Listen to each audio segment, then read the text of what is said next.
एक बार जब राजा विक्रमादित्य शिकार खेलकर भूख प्यास से व्याकुल घर आए तो महल के आंगन की व्यवस्था देखकर विचलित हो उठे। किसी बच्चे ने मल त्याग किया हुआ है तो किसी का नाक बह रहा है। ये सब देख वो अपनी भाभी से बोले, क्या आप में थोड़ा सा भी सलीका नहीं है? ये महल का आंगन कम और पशुओं का बाड़ा ज्यादा दिख रहा है। किसी बच्चे ने मल त्याग किया हुआ है तो किसी का नाक बह रहा है। कोई ये सब देख के कैसे भोजन ग्रहण करेगा? तब उसकी भाभी उसे ताना देते हुए बोली, देखूंगी तुमको भी, तुम कौन सी सर्वगुण संपन्न रानी अबोल्दे को ब्याह कर लाओगे। भाभी के बोल विक्रमादित्य के हृदय में तीर की तरह लगे। वो तैश में आते हुए अपनी भाभी को बोले, अब तो रानी अबोल्दे को ही ब्याह कर यहाँ लाऊंगा। इतना कह विक्रमादित्य बिना भोजन ग्रहण किए हुए ही वापस मुड़ गया और चल पड़ा रानी अबोल्दे के राज्य की तरफ। विक्रमादित्य रानी अबोल्दे की इस बात से भली भांति परिचित थे कि रानी अबोल्दे अप्सराओं से भी सुंदर, विदुषी और सर्वगुण संपन्न स्त्री हैं। बड़े से बड़े राजा महाराजा, चक्रवर्ती सम्राट तक उससे विवाह करना चाहते थे, किंतु रानी अबोल्दे की शर्त थी कि जो कोई भी उसकी चुप्पी को तोड़कर रात के 4 पहरों में उसको 4 बार बुलवा देगा वो उसी के साथ विवाह करेगी। जो भी राजा या राजकुमार ऐसा करने में असमर्थ होता उसे रानी की कैद में रहने की सजा हो जाती। अब तक कोई भी राजा या राजकुमार 4 बार तो क्या 1 बार भी रानी को नहीं बुलवा सके थे। 111 राजा व राजकुमार रानी को बुलवाने का ये असफल प्रयास कर चुके थे, जो अब उनकी कैद में पड़े थे। रानी अबोल्दे ने अपने महल के सामने एक बड़ा ढोल रखवा रखा था। जो कोई भी राजा या राजकुमार रानी से विवाह करने का इच्छुक होता उसे डंके की चोट मार उस ढोल को बजाकर आगाज करना होता था। राजा विक्रमादित्य ने चलते चलते एक योजना बनाई। उसके पास 4 ऐसे अदृश्य वीर थे जो उनके हर हुक्म को मानते थे। राजा विक्रमादित्य उन वीरों के साथ शाम होने से पहले ही रानी अबोल्दे के महल के सामने पहुंच गया और डंका उठा, जोर से ढोल पर दे मारा।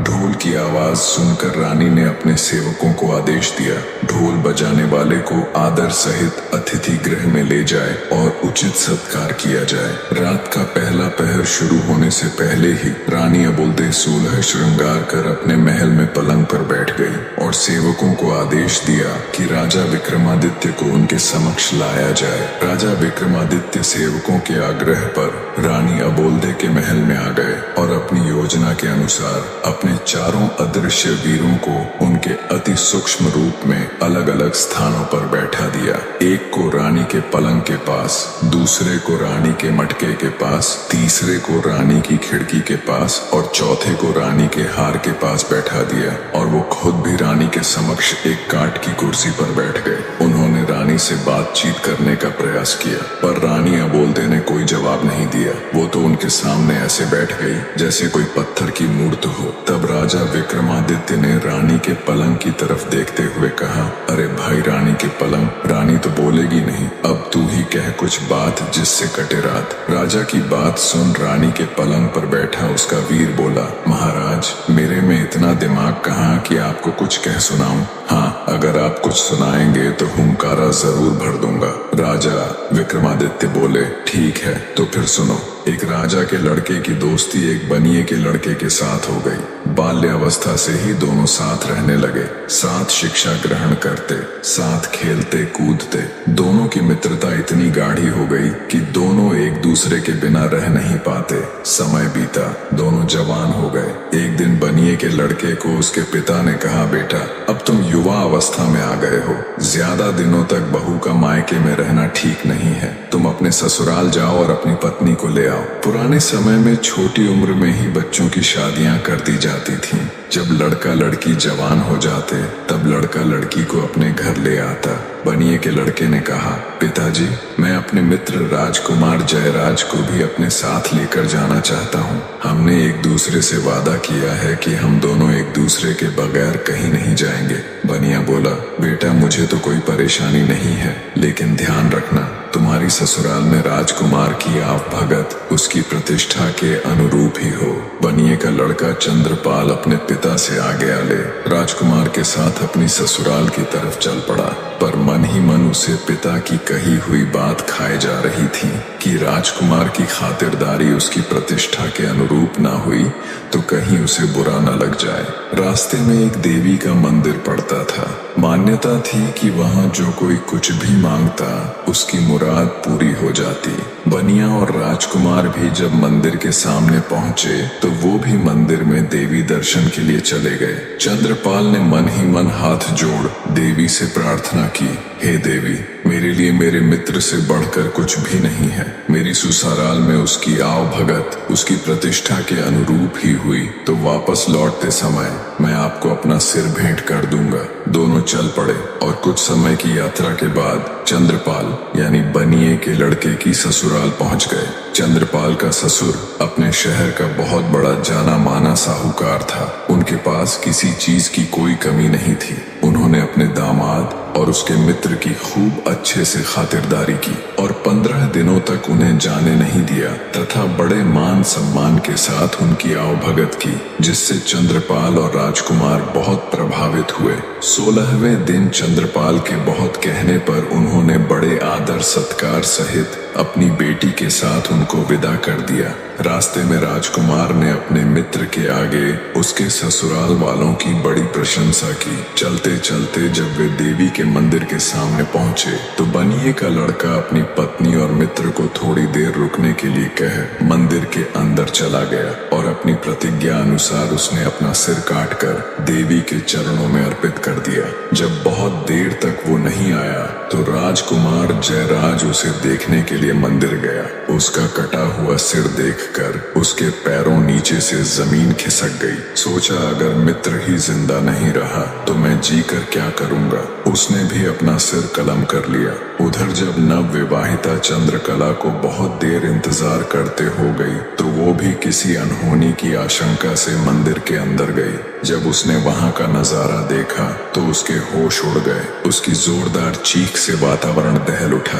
रोते हुए वो देवी के सामने बोली, हे माँ, ये क्या अनर्थ हो गया। अपने पति के बिना मैं ससुराल जाकर क्या करूंगी। सब मुझे ही अभागन कह मेरे ऊपर लांछन लगाएंगे। अब मेरे जीने का भी कोई मतलब नहीं रह गया। जैसे ही उसने तलवार उठाई तभी देवी माँ प्रकट हुई और उसका हाथ पकड़ते हुए उसे ऐसा करने से रोक दिया। तब चंद्रकला बोली, हे देवी माँ, मेरे पति और उनके मित्र की बलि तो आप ले ही चुकी हो। इन दोनों को तो आपने अपना बलिदान देने से नहीं रोका, तो अब मुझे क्यों रोक रही हो। मेरी भी बलि ले लीजिए। और वैसे भी मैं अपने पति के बगैर जीकर करूंगी भी क्या। देवी माँ बोली, मैं तुम्हारे पति की भक्ति, राजकुमार जयराज की दोस्ती और तुम्हारी अपने पति के प्रति निष्ठा और प्रेम देखकर बहुत प्रसन्न हूँ। इसलिए मैं तुम्हारे पति और राजकुमार दोनों को जीवन दान देना चाहती हूँ। तुम ऐसा करो, दोनों के शीश उनके धड़ के ऊपर ज्यों के त्यों रख दो। मैं उन्हें पुनर्जीवित कर दूंगी।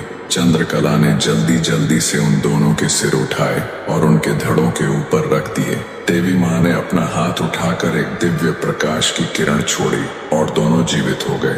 उनको जीवित करने के बाद देवी माँ अंतर्ध्यान हो गई। लेकिन जल्दबाजी में चंद्रकला से एक गड़बड़ हो गई। उसने अपने पति का सिर राजकुमार के धड़ के ऊपर रख दिया और राजकुमार का सिर उसके पति के धड़ पर। राजा विक्रमादित्य रानी के पलंग से बोले, रानी के पलंग बताओ, अब चंद्रकला किसकी पत्नी हुई। बनिए के लड़के चंद्रपाल के धड़ वाले की या फिर उसके शीश वाले की। रानी का पलंग बोला, महाराज, मेरे अंदर इतना दिमाग कहाँ कि मैं आपकी ये गुत्थी सुलझा पाऊं। मैं तो यहाँ पड़ा रहता हूँ एक तरफ। ना कभी रानी मुझे झड़काती है, ना कभी बिछाती है। मेरे ऊपर तो धूल जमी रहती है। ये सुन रानी अबोलते गुस्से से बोली, रे पलंग, तेरी ये मजाल, हर रोज तुझे अच्छे से झड़काऊं, हर रोज तेरे ऊपर नई चद्दर बिछाऊं। तू मुझसे तो कभी बात करता नहीं और परदेसियों के साथ तू मेरी झूठी बुराई करता। सुबह होने दे, तेरे 18 टूक न करवाए तो कहना। फिर रानी राजा विक्रमादित्य से बोली, आपके न्याय के बहुत चर्चे सुने हैं, आप ही बताओ चंद्रकला किसकी हुई। तब राजा विक्रमादित्य बोले, हे रानी, चंद्रकला उसके पति के सिर वाले की हुई। रानी के बोलते ही राजा विक्रमादित्य बोले, मार रे ढोलिया ढोल का डंका। रानी अबोलते एक बार बोली। ढोल वाले ने तेजी से ढोल पर डंका दे मारा। डंके की आवाज सुन जेल में पड़े रानी के कैदी भी खुश हो गए, आपस में फुसफुसाने लगे। लगता है आया है कोई मालिक का नेक बंदा जो रानी अबोल्दे को 4 बार बुलवाकर हमें भी इस कैद से आजाद करवा देगा। रानी फिर से एक पत्थर की मूर्ति की तरह चुपचाप बैठ गई। राजा विक्रमादित्य रानी के मटके के ऊपर रखे वीर से बोले, भाई रानी के मटके, रात का एक पहर तो रानी के पलंग ने कटवा दिया, अब तुम भी कुछ कह सुनाओ, ऐसे तो ये रात कटेगी नहीं। तब रानी के मटके के ऊपर रखा हुआ वीर बोला, महाराज मेरे अंदर इतनी बुद्धि कहाँ कि मैं आपको कुछ कह सुनाऊं। हाँ, आप कुछ कहेंगे तो हुंकारा जरूर भर दूंगा। तब राजा विक्रमादित्य बोले, अगर ऐसी बात है तो सुनो फिर। बचपन में साथ खेलने कूदने वाले राजा और साहूकार के पुत्र में बहुत गहरी मित्रता थी। नादान उम्र में दोनों ने एक दूसरे से वादा किया, जिसकी शादी पहले होगी वो अपनी पत्नी को पहली ही रात दूसरे के पास भेजेगा। समय बीता, बात भी पुरानी हो गई, दोनों जवान हो गए। साहूकार ने अपने लड़के माधव का विवाह एक सुंदर, सुशील और सुयोग्य कन्या से कर दिया। सुहागरात वाली रात मोहिनी 16 श्रृंगार कर सुहाग सेज पर बैठी अपने पति का इंतजार कर रही थी। थोड़ी देर बाद उसका पति माधव मुंह लटकाए कमरे में आया और चुपचाप बैठ गया। पति को ऐसे मुंह लटकाए देख मोहिनी समझ गई, जरूर कुछ बात है। बोली, क्या बात है नाथ, क्या आप मुझसे नाराज हैं? क्या मैं आपको पसंद नहीं हूँ? माधव बोला, नहीं प्रिय, ऐसी कोई बात नहीं है। मोहिनी बोली, फिर क्या बात है? क्या मेरे घर वालों ने लेन देन में कुछ कमी छोड़ दी या आपके परिवार वालों की अच्छे से आवभगत नहीं की? माधव बोला, नहीं नहीं, वो बात भी नहीं है। नव विवाहिता मोहिनी बोली, फिर ऐसी क्या बात है जो आप मुझे बताने में झिझक रहे हैं? मैंने आपसे विवाह किया है, मैं आपकी अर्धांगिनी हूँ, आपका सुख दुख अब मेरा भी है, इसलिए आप मुझे अपने मन की बात बता सकते हैं। सकुचाते हुए माधव धीरे से बोला, लड़कपन की नादानी में मैंने अपने मित्र राजकुंवर हर्षवर्धन को एक वचन दिया था, जिसे मैं ना तो तोड़ सकता हूँ और ना ही निभा सकता हूँ। मोहिनी बोली कि ऐसा क्या वचन दिया है आपने, आप मुझे बता सकते हैं? माधव ने कहा कि वचन ही कुछ ऐसा है जिसे मैं तुम्हें बताने में भी झिझक रहा हूँ। मोहिनी बोली कि कैसा भी वचन हो, आप मुझे निसंकोच बताइए, मैं भी आपका वचन निभाने में आपका पूरा साथ दूंगी। यदि इसके लिए मुझे अपनी जान भी देनी पड़े तो मैं हंसते हंसते दे दूंगी। माधव बोला कि हम दोनों मित्रों ने एक दूसरे को वचन दिया था कि जिसकी भी शादी पहले होगी वह अपनी सुहाग रात वाले दिन अपनी पत्नी को अपने मित्र के पास भेजेगा। अब यदि मैं वचन को तोड़ता हूँ तो दोस्त के साथ दगा होगा और निभाता हूँ तो तुम्हारी लाज जाती है, जिसको बचाने का मैंने तुम्हें वचन दिया है। मोहिनी सारी बात सुन कुछ देर सोच में पड़ गई, फिर बोली कि हे नाथ, आप किसी बात की चिंता मत कीजिए, आप बस मुझे आज्ञा दीजिए, मैं आपका वचन भी निभा लूंगी और अपना धर्म भी बचा लूंगी। अपनी पत्नी मोहिनी की बात से माधव के मन का बोझ कुछ हल्का हुआ। उसने मोहिनी को राजकुमार हर्षवर्धन के पास जाने की आज्ञा दे दी। मोहिनी 16 श्रृंगार किए हुए छम छम पायल बजाती राजकुंवर हर्षवर्धन के महल की तरफ चल पड़ी। रास्ते में कुछ चोर घात लगाए बैठे थे। जब उन्होंने गहनों से लदी हुई औरत आती दिखाई दी तो उनकी आंखें चमक उठी। उन्होंने लूटने के इरादे से मोहिनी को रोक लिया और उसे धमकाते हुए बोले, चुपचाप अपने सारे गहने उतार कर हमें दे दो, नहीं तो हम तुम्हारी हत्या करके सारे जेवर ले लेंगे। मोहिनी हाथ जोड़कर बोली, कृपा करके अभी मुझे छोड़ दीजिए, अभी मैं किसी बहुत आवश्यक काम से जा रही हूँ, जिसके लिए मेरे शरीर पर इन गहनों का होना अत्यंत आवश्यक है। मैं वचन देती हूँ, जब मैं वापस आऊंगी तो खुद तुम्हें ये सारे गहने उतार कर दे दूंगी। आपको दिया हुआ वचन मैं जरूर निभाऊंगी। चोरों ने कुछ सोच विचार कर उसे जाने दिया। मोहिनी जल्दी ही राजकुंवर हर्षवर्धन के महल की सीढ़ियां चढ़ती हुई उसके कक्ष के सामने पहुंच गई।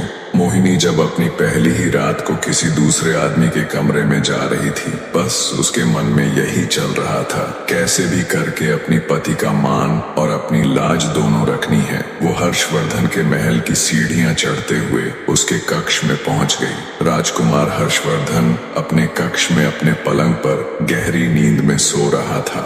मोहिनी ने उसके पैर का अंगूठा मरोड़कर उसे उठाते हुए कहा, जागो कुंवर सा जागो। राजकुमार हर्षवर्धन सकपक पकाकर बैठा हो गया। अपने सामने 16 श्रृंगार किए किसी अप्सरा के समान सुंदर स्त्री को देखकर वह चौंक गया। लगा जैसे कोई सपना देख रहा हो। आंखों को बार बार मला तो देखा ये सपना नहीं बल्कि हकीकत है। सच में एक सुंदर नार उसके सामने खड़ी है। उसने बड़ी विनम्रता से पूछा, हे देवी, आप कौन हैं और कहां से आई हो? इस तरह रात्रि के इस वक्त मेरे शयन कक्ष में आने का आपका प्रयोजन क्या है? तब मोहिनी ने कहा, मैं आपके मित्र माधव की नव विवाहिता पत्नी मोहिनी हूँ और उनका दिया वचन निभाने आई हूँ। हर्षवर्धन बोला, वचन? कैसा वचन? मोहिनी बोली, आपके और आपके मित्र के मध्य लड़कपन में यह तय हुआ था कि जिसकी शादी पहले होगी वह सुहागरात वाले दिन अपनी पत्नी को अपने मित्र के पास भेजेगा। बस उसी वचन को निभाने के लिए आपके मित्र माधव की आज्ञा से मैं यहाँ आपके पास आई हूँ। सब सुन राजकुमार हर्षवर्धन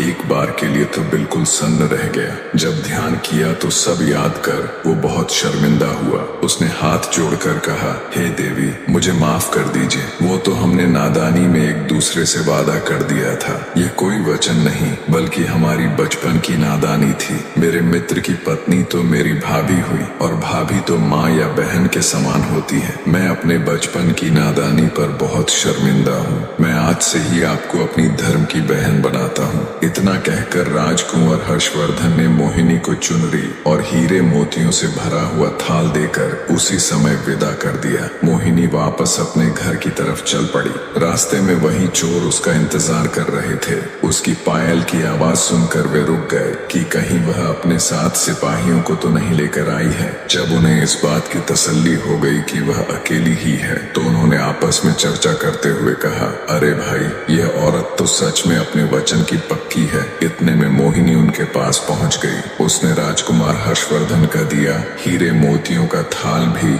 उन्हें देते हुए कहा कि यह भी रख लीजिए, ये भी आपके भाग्य में ही था। रुकिए, मैं अभी अपने सारे गहने उतार कर आपको देती हूँ। इतना कहकर वह अपने गहने उतारने लगी। चोरों के आश्चर्य की सीमा नहीं थी। उन्होंने उसे रोकते हुए कहा, जरा रुको, पहले तुम हमें यह बताओ कि तुम कहाँ गई थी और यह हीरे मोतियों से भरा हुआ थाल तुम्हें कहाँ से मिला? तब मोहिनी ने उनको अपनी पूरी कहानी विस्तार से बताई। सारी बात सुनने के पश्चात चोरों ने हाथ जोड़ते हुए कहा, हे देवी, आप धन्य हैं जो अपनी लाज की चिंता न करके अपने पति का मान बचाने के लिए इतना बड़ा कदम उठाया। आप जैसी चरित्रवान स्त्री को तो हम भी अपनी बहन बनाना चाहते हैं। क्या आप हम जैसे पापियों को अपने भाई के रूप में स्वीकार करने का सम्मान देंगे? मोहिनी की स्वीकृति मिलने पर चोरों ने उसे हीरे जवाहरात से भरा हुआ थाल वापस कर दिया और साथ में लूटा हुआ धन भी दे दिया तथा सम्मान पूर्वक उसे उसके घर तक पहुंचा दिया। इतनी कहानी कहकर राजा विक्रमादित्य रानी के मटके से बोले, बताओ रानी के मटके किसका त्याग बड़ा है, चोरों का या राजकुमार हर्षवर्धन का? मटके के ऊपर रखा हुआ वीर बोला, महाराज, मेरे अंदर इतनी बुद्धि कहाँ कि मैं आपको ये बता सकूं किसका त्याग बड़ा या छोटा है। मैं तो एक साधारण सा मटका हूँ जो ऐसे ही किसी कोने में पड़ा रहता है। न तो मुझसे कोई पानी पीता है, न कोई सफाई करता है और न ही कोई मेरा नीर बदलता है। तो महाराज मुझे माफ करे, मैं आपकी ये पहेली नहीं सुलझा पाऊंगा। मटके की बात सुन रानी अबोलदे गुस्से से तिलमिला उठी और बोली, रे मटके, तेरी ये मजाल, हर रोज तेरी सफाई करूं, हर रोज तेरा नीर बदलूं। तू मुझसे तो कभी बात करता नहीं और परदेसियों के साथ तू मेरी झूठी बुराई करता है। सुबह होने दे, तेरे 18 टूक ना करवाए तो कहना। फिर रानी राजा विक्रमादित्य से बोली, आपके तो न्याय के बहुत चर्चे सुने हैं, आप ही बताओ किसका त्याग बड़ा है? विक्रमादित्य बोले, हे रानी, राजकुमार हर्षवर्धन तो एक राजा के पुत्र थे। उनके पास किसी चीज की कमी नहीं थी, ना धन की ना औरत की। एक थाल देने से उसका भला क्या कम होगा? पर चोरों ने न केवल मोहिनी को लूटने से छोड़ दिया बल्कि साथ साथ अपना लूटा हुआ सर्वस्व धन भी उसे दे दिया। तो चोरों का त्याग राजकुमार हर्षवर्धन से बड़ा था। राजा विक्रमादित्य की बात से पूरी तरह सहमत हो रानी एक बार फिर से सतर्क होकर बैठ गई। राजा विक्रमादित्य ने मुस्कुराते हुए कहा, मार रे ढोलिया ढोल को डंका। रानी अबोलदे दूसरी बार बोली। ढोल वाले ने तेजी से ढोल पर डंका दे मारा। रात के दूसरे पहर में दूसरी बार डंके की आवाज सुन जेल में पड़े रानी के कैदियों की खुशी का कोई ठिकाना नहीं था। उन्हें पक्का विश्वास हो गया था कि जो भी नेक आदमी अब की बार रानी के समक्ष बैठा है वो रानी को 4 बार बुलवा देगा और हमारी भी कैद छूट जाएगी। राजा विक्रमादित्य रानी की खिड़की के ऊपर रखे वीर से बोले कि हे रानी की खिड़की, रात के 2 पहर तो रानी के पलंग और मटके ने कटवा दिए, अब तुम भी कुछ कह सुनाओ, ऐसे तो ये रात कटेगी नहीं। तब रानी की खिड़की के ऊपर रखा हुआ वीर बोला, महाराज मेरे अंदर इतनी बुद्धि कहाँ कि मैं आपको कुछ कह सुनाऊं। हाँ, आप कुछ कहेंगे तो हुंकारा जरूर भर दूंगा। तब राजा विक्रमादित्य बोले, अगर ऐसी बात है तो सुनो फिर। एक ठाकुर और एक साहूकार के लड़के में तगड़ी यारी थी। दोनों बाल्यावस्था से ही साथ रहे। दोनों का विवाह बचपन में ही हो चुका था, लेकिन पत्नी दोनों की अपने मायके में ही थी। जवान होने पर दोनों एक साथ अपनी अपनी पत्नी को लाने के लिए रवाना हुए। साहूकार के लड़के गंगाधर ने अपने साथ अपने नाई को भी ले लिया। काफी दूर तक साथ चलने के बाद वे एक ऐसी जगह पर पहुंच गए जहां से उन दोनों के ससुराल जाने का रास्ता अलग अलग था। साहूकार के लड़के गंगाधर और ठाकुर के लड़के विष्णुदत्त ने एक दूसरे को कहा, जो भी यहाँ पहले पहुंच गया वो दूसरे का इंतजार करेगा। इतना कह दोनों मित्रों ने एक दूसरे से विदाई ली। कुछ समय बाद ही गंगाधर अपने नाई के साथ अपनी ससुराल पहुंच गया। ससुराल वालों ने जब दामाद के साथ नाई को भी देखा तो एक बूढ़ी महिला ने बाकियों को सलाह दी कि इस नाई की भी अच्छी खातिरदारी करना। ये जब अपने गांव जाएगा तो हमारी तारीफ करेगा और हमारी बेटी का मान सम्मान बढ़ जाएगा। इसी सोच के साथ उन्होंने अपने दामाद से भी ज्यादा उस नाई के लड़के की खातिरदारी की। खाना खिलाना हो या बिस्तर लगाना हो या फिर पंखा लगाना, हर जगह उन्होंने पहले उस नाई के लड़के की पूछ की। ये बात गंगाधर को खटक गई। उसे अपना वर्चस्व कम होता दिखा तो उसने घर जाने की जल्दी मचा दी। 2-3 दिन के आदर सत्कार के बाद उसके ससुराल वालों ने उन्हें सम्मान पूर्वक घोड़ा गाड़ी देकर उनके साथ अपनी बेटी अंबिका को विदा कर दिया। रास्ते में नाई गंगाधर के ससुराल वालों की तारीफ करते हुए बोले जा रहा था कि उसके ससुराल वालों ने तो अपने दामाद से भी ज्यादा खातिरदारी मेरी की है। नाई की बातों ने आग में घी का काम किया। पहले से ही गुस्से से भरा पड़ा गंगाधर उसकी बात से और तो नक गया। उसने अपनी पत्नी और नाई को वहीं रास्ते में छोड़ दिया और खुद अकेला ही अपने घर की तरफ निकल पड़ा। उसकी नव विवाहिता पत्नी अंबिका बेचारी ठगी सी उसे देखती रह गई। गंगाधर के जाने के बाद नाई भी मौका देख अपने गांव की राह पकड़ गया। नव विवाहिता अंबिका पर तो जैसे दुखों का पहाड़ टूट पड़ा। दुखी हृदय के साथ उसने हिम्मत कर वापस घर जाने का फैसला किया और घोड़े गाड़ी को घर की तरफ मोड़ दिया। पर होने को कुछ और ही मंजूर था। वो रास्ता भटक कर किसी अन्य नगर में पहुंच गई। नगर में घुसते ही एक मालिन का घर था। अंबिका ने उसे कुछ धन दिया और कुछ दिनों तक उसके साथ रहने के लिए उसे मना लिया। अंबिका मालिन के साथ उसके घर पर ही रहने लगी। वो मालिन वहां के राजा को फूलों की माला बनाकर पहुंचाया करती। अब अंबिका भी इस काम में उसकी मदद करने लगी। मालिन बगीचे से फूल चुन चुन कर लाती और अंबिका उनसे बहुत ही सुंदर और अलग तरह की मालाएं और गुलदस्ते बना देती, जिन्हें मालिन राजमहल तक पहुंचा देती।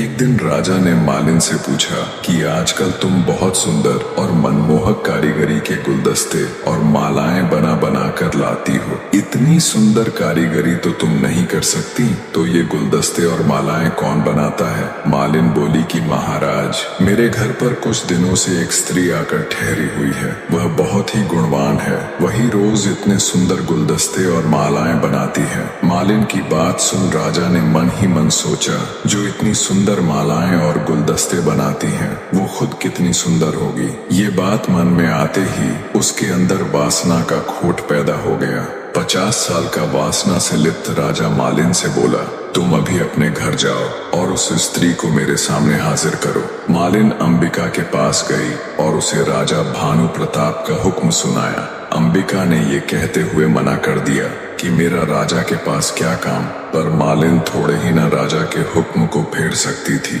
वो कह सुनकर विनती करके अंबिका को राजमहल ले गई। जब राजा ने अंबिका के रूप और सौंदर्य को देखा तो वो उस पर मोहित हो गया। उसकी कोई भी रानी इतनी सुंदर और गुणवान नहीं थी। राजा ने तुरंत अंबिका को अपने महल में भिजवाने का हुक्म दे दिया। अंबिका ने विनती करते हुए राजा से कहा, हे राजन, आप तो इस नगर के मालिक हो। इस नाते से आप तो मेरे पिता के समान हुए, फिर आप मुझे अपने महल में कैसे रख सकते हैं। राजा भानु प्रताप बोला, तुम हमारे नगर की नहीं हो, इसीलिए हम तुम्हारे पिता नहीं हो सकते। तुम्हें हमारे महल में रहना ही पड़ेगा। जब बहुत समझाने पर भी राजा भानु प्रताप नहीं माना तो अंबिका ने कहा कि महाराज, मैं एक विवाहिता हूँ। मेरे पति ने मेरा त्याग कर दिया था। एक विवाहिता स्त्री के साथ रहने से आपको भी पाप लगेगा। आप मुझे 6 माह का समय दे दीजिए। यदि इस बीच मेरा पति मुझे लेने नहीं आया तो मैं अपने आप को अविवाहित ही समझूंगी और आपके महल में आ जाऊंगी। यह सुनकर राजा ने उसे 6 माह का समय दे तो दिया, लेकिन उसे नगर के बाहर एक एकांत महल में नजरबंद कर दिया। अंबिका रोज महल के झरोखे से मार्ग पर देखती रहती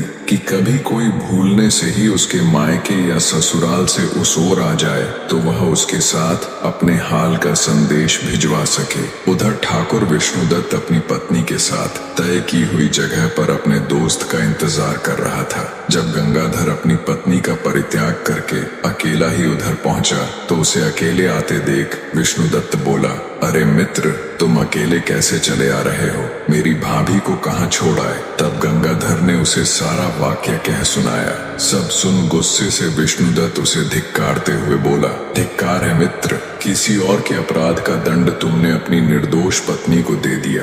यदि उसके घर वालों ने तुम्हारे नाई की खातिर तुमसे ज्यादा कर दी तो इसमें भाभी का क्या दोष था? इतनी सी बात पर क्या कोई अपनी पत्नी को छोड़ देता है? हमें अभी वापस चलकर भाभी को ले आना चाहिए। गंगाधर ने विष्णुदत्त की बात मान ली। विष्णुदत्त ने अपनी पत्नी को पास ही एक गांव में ठहरा दिया और स्वयं गंगाधर के साथ उसकी पत्नी अंबिका को लाने के लिए निकल पड़ा। गंगाधर ने अपनी ससुराल में लोगों से पता किया तो उसे मालूम हुआ कि उसकी पत्नी अपने मायके नहीं पहुंची थी। ससुराल में ना जाकर वो वहीं से विष्णुदत्त के साथ अंबिका की तलाश में निकल पड़ा। ढूंढते ढूंढते वे दोनों भी उसी नगर में पहुंच गए। अंबिका ने जब महल के झरोखे से उन्हें आते देखा तो तुरंत उसने अपने पति को पहचान लिया और महल के सेवकों से कहकर उन्हें महल में बुला लिया। महल में पहुंचने पर विष्णुदत्त ने अंबिका को अपना परिचय दिया और कहा, भाभी, मेरे मित्र से गुस्से में आपको छोड़ने का अपराध हो गया। वह अपनी करनी पर शर्मिंदा है। अब आप भी बीती बातें भूल जाओ और हमारे साथ अपने घर चलो। गंगाधर ने भी अंबिका से माफी मांगी और चलने के लिए कहा। तब अंबिका ने उन दोनों को अपने साथ घटी सारी बातें विस्तार से बताई और कहा कि पहले हम दोनों को राजा के सामने जाकर उनसे आज्ञा लेनी होगी। वे दोनों राजा के सामने गए। अंबिका ने राजा से कहा कि महाराज, मेरे पति मुझे लेने के लिए आ गए हैं, इसलिए कृपया अब आप हमें जाने की इजाजत दे दीजिए। राजा ने भी अपने वचन का पालन करते हुए अंबिका को अपने पति के साथ जाने की अनुमति दे दी। वे तीनों वहां से निकल पड़े। रास्ते में काशीनाथ ने अपनी पत्नी गौरी को भी अपने साथ ले लिया और सभी अपने नगर में आ सुख से रहने लगे। इतनी कहानी कह राजा विक्रमादित्य ने अपनी खिड़की में बैठे वीर से कहा, हे रानी की खिड़की, बताओ गंगाधर और अंबिका में से कौन ज्यादा महान था? खिड़की में बैठा वीर बोला, हे महाराज, मेरे ऊपर तो पता नहीं कितने सालों की धूल जमी हुई है। न मेरी कभी सफाई होती, न कभी रंग पुताई। मेरे अंदर इतनी बुद्धि कहाँ कि मैं आपको ये बता सकूं कौन ज्यादा महान है और कौन कम। खिड़की में बैठे वीर की बात सुन रानी अब बोल दे एक बार फिर से खुद पर काबू ना कर सकी और तमा कर बोली, रे खिड़की, तेरी ये मजाल, हर रोज तेरी सफाई करवाऊं, हर 6 माह में तेरे ऊपर नई रंग पुताई करवाऊं। मेरे साथ तो तूने कभी बात की नहीं और परदेसियों के सामने तू मेरी झूठी बुराई करती। सुबह होने दे, तेरे 18 टूक ना करवाए तो कहना। फिर राजा विक्रमादित्य से बोली, राजा, ये बताना कौन सा कठिन काम है कि कौन महान है? इसमें गंगाधर की तो कोई महानता थी ही नहीं। उसने तो अपनी निर्दोष पत्नी को त्याग दिया था। महानता तो अंबिका की थी, उसके पास रानी बनने का पूरा मौका था, लेकिन फिर भी वह अपने पतिव्रत धर्म पर अडिग रही और उसने अपना धर्म नहीं छोड़ा। ऐसी स्त्री तो महान ही नहीं बल्कि पूजने लायक है। राजा विक्रमादित्य ने शरारती मुस्कान के साथ रानी की तरफ देखते हुए कहा, आपने बिल्कुल सही कहा रानी, मैं तो आपका कायल हो गया। फिर राजा विक्रमादित्य ने ढोल वाले से कहा, मार रे ढोलिया ढोल को डंका। रानिया बोल दे तीसरी बार बोली। ढोल वाले ने तेजी से ढोल पर डंका दे मारा। तीसरे डंके की आवाज सुन रानी की कैद में पड़े कैदी खुशी से नाचने गाने लगे। उन्हें पूरा यकीन हो चला था कि उनकी आजादी के बीच अब बस एक पहर और है। इधर रानी अबोल्दे भी अब की बार पूरी सजग होके बैठ गई। उसने मन में निश्चय कर लिया कि अब चाहे कुछ भी हो जाए वो चौथी बार नहीं बोलेगी। विक्रमादित्य बोले, भाई रानी के हार, रात के 3 पहर तो बड़े आराम से कट गए, अब तू भी कुछ सुना जिससे ये आखिरी पहर भी कट जाए। रानी का हार बोला, महाराज मेरे अंदर इतनी बुद्धि नहीं कि मैं आपको कुछ कह सुनाऊं। हाँ, हुंकारा जरूर भर लूंगा। राजा बोला, ठीक है। 4 दोस्त थे, उनमें एक ब्राह्मण, एक खाती, एक दर्जी और एक सुनार था। एक दिन चारों सलाह मशवरा कर धन कमाने के लिए परदेश चल पड़े। चलते चलते जब शाम हो गई तो वो सब एक जगह ठहर गए। उन्होंने रात को वहीं रुकने का फैसला किया। तय हुआ कि इलाका सुनसान होने के कारण रात के 4 पहरों में बारी बारी सब पहरा देंगे। सबसे